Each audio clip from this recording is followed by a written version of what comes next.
A free association allows one to voluntarily associate with anyone one chooses. The idea of free association applies that individuals associate in collective groups, whether they exist in trade, work, friendships, beliefs, and so on. In any free society, all human action should be voluntary rather than forced or coerced. For this reason, left libertarians are against the idea of the social contract where the state assumes itself to be the guardian of the public.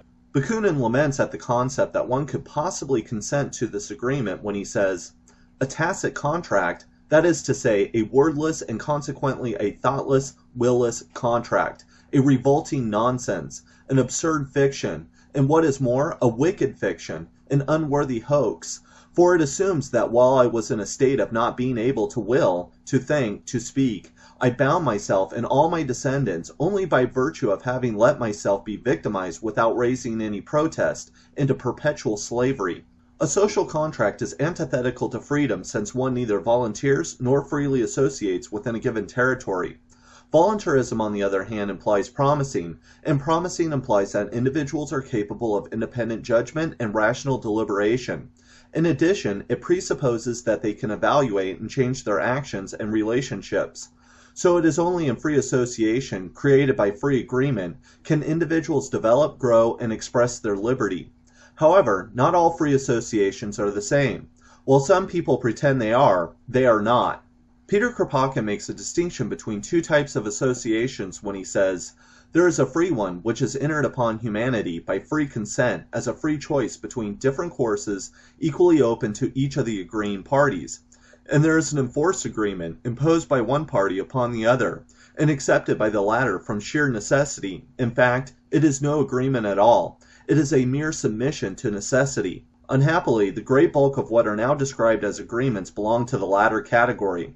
When a workman sells his labor to the employer and knows perfectly well that some part of the value of his produce will be unjustly taken by the employer, when he sells it without even the slightest guarantee of being employed so much as 6 consecutive months, it is a sad mockery to call that a free contract.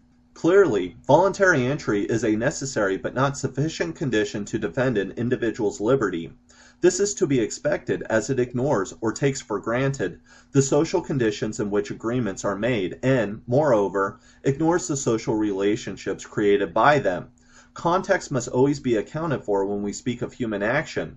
Just as Bakunin rejected the social contract, he also rejects any contracts with another individual on any footing but the utmost equality and reciprocity, as this would alienate his or her freedom, and so would be a relationship of voluntary servitude with another individual.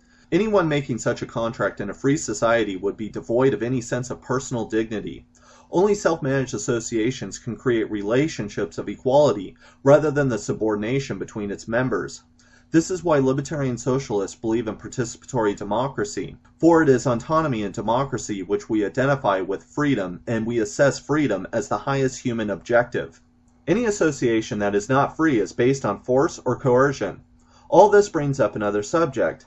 How does one achieve a left libertarian society without the use of force?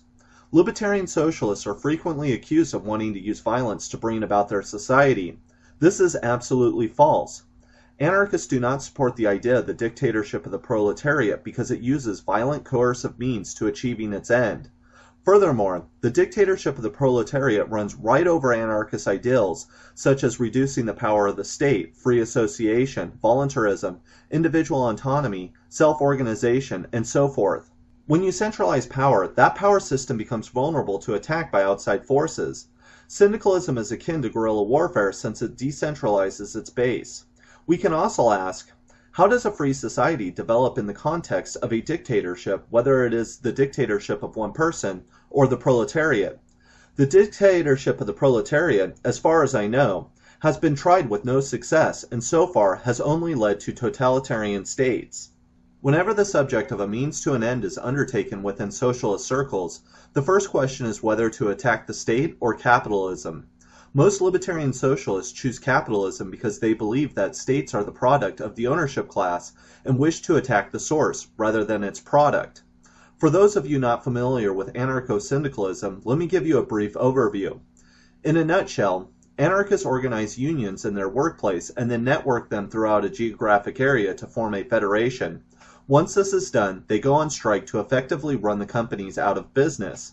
At this point, the workers take over the company and run it themselves. After that, communities essentially organize themselves and start running their own communities. What should be understood is that nothing here violates free association or voluntary action. In fact, it highlights them because an anarchist society should be an organic outgrowth of the means to achieving a free society. Anarcho-Syndicalism doesn't use violent means to achieving its end. However, syndicalists are also not pacifists, nor are they naive.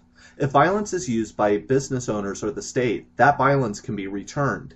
I think even the black bloc tactic can be justified in this context, since both the state and the private sector are extremely violent, with both groups being highly entangled. There are a couple caveats when it comes to any union. First, anarcho-syndicalism has its own problems.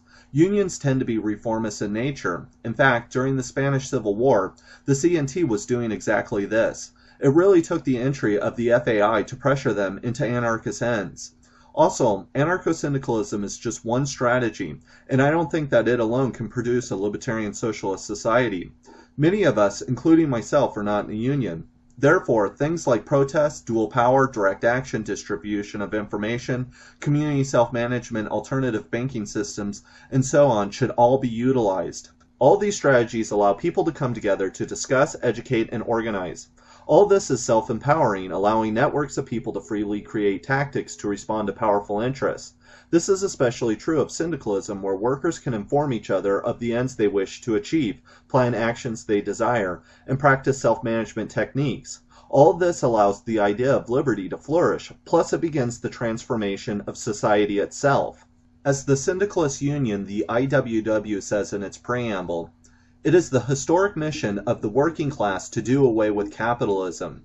The army of production must be organized not only for everyday struggle with capitalists, but also to carry on production when capitalism shall be overthrown. By organizing industrially, we are forming the structure of a new society within the shell of the old."